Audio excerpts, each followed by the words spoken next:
The crowd that gathered outside of the State House at noon today has now walked over to Attorney General Alan Wilson's office to hand deliver a petition with over 5,000 signatures saying legalize same-sex marriage in South Carolina.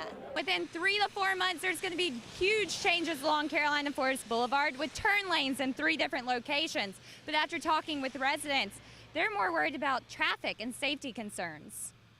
2 out of 3 adults and 1 out of 3 children are obese or overweight in South Carolina right now. An obesity action plan was released today by the state that includes something as simple as eating an apple. We've been walking for about a quarter of a mile looking for the dam that's out here behind the Mills residence. There's one directly behind us in the thick of it. Sheriff Lewis McCarthy said it was one of the hardest cases he's ever worked at the news conference today here in Lexington County. 5 Lexington County children are dead, and their father, Timothy Ray Jones, is under arrest. Neighbors question how the tragedy happened so close to home. Just freaked out and heartbroken. You know, I have children their age. My children play with their children. It's senseless tragedy. Heather Gates is a mother of 2 boys. If anyone is able to do that, I'll never understand it. Gates is in shock and says everything seemed completely normal. And it's such a closed-off neighborhood, you would think everybody's kind of looking out for each other. Well, apparently nobody's looking at anyone. Or if we are, they're pretty good at hiding what they're doing anyhow. Sheriff Lewis McCarthy of Lexington County held a press conference Wednesday after the children's 5 bodies were found in Alabama. We have a team of officers to go down and pick Jones up and bring him back to South Carolina. SLED, the FBI, and Lexington County Sheriff's Department worked closely and believe the children were murdered early on in their disappearance. I don't understand why he did it, but yes, these children were in the car, deceased, in garbage bags for some period of time. The children were last seen August 29th. Jones was stopped at a motor vehicle checkpoint on September 6th. Found evidence of cleaning material, that would be used to clean blood. They saw blood. They saw children's clothes, but no children. Sheriff Lewis McCarthy said it was one of the hardest cases he's ever worked at the news conference today here in Lexington County. But not only was it hard for him to comprehend as a police officer, but for neighbors and loved ones in the community. After all this, Gates is thinking of moving her family somewhere safer. This is the second time in the last 6 months crime scene investigation has been in here, and that's a little close to home for me. The only sign of life left in the Jones household is a light left on.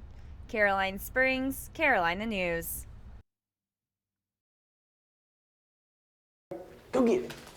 Brooke Smiley is a college student and has owned a Cocker Spaniel named Abby for almost a year. A recent study reported that animals release the same hormone humans do when they are in love. She loves me more than anything she could ever love in the world. More than food. I figured that out. She'll leave her food for me. Miley believes that his pets are capable of love. I guess because she loves you just like you love her. One thing is clear, dogs and cats do have emotions. The study suggests that the hormone oxytocin released in animals is associated with the feeling of love. But doctors at Friars Gate Animal Hospital question the terminology. It's dangerous for us to be anthropomorphic and say that just because oxytocin is released by pets or animals in response to interactions with us, that automatically means a complex human emotion like love. Dr. Robert Cabe is a veterinarian and says he is unsure if there will ever be a definite answer. There certainly is recognition of us, there's importance for us, but the question is our importance to animals because they love us or because we're food sources and interaction sources and social bonding sources for them.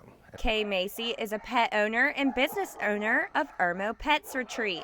She believes in the study because of the amount of love animals can give.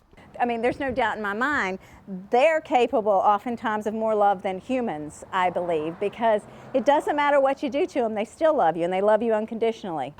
She believes her job gives her greater insight. Do I believe that they can love and form attachments? Yes, I see it. I see it every day. I see it with the dogs, multiple dog family households. you know, that their dogs come in, they snuggle up in bed together, they play together in the yard. Yes, they're bonded, they're attached, and they love each other. They're, you know, I don't need a study to tell me because I see it every day. If you asked your pet if they loved you, what would they say? While experts are unsure, pet owners know what the kisses and tail wagging means. They love you. Yes, they do. Caroline Springs, Carolina News. Who can jump off high? Who can jump off high?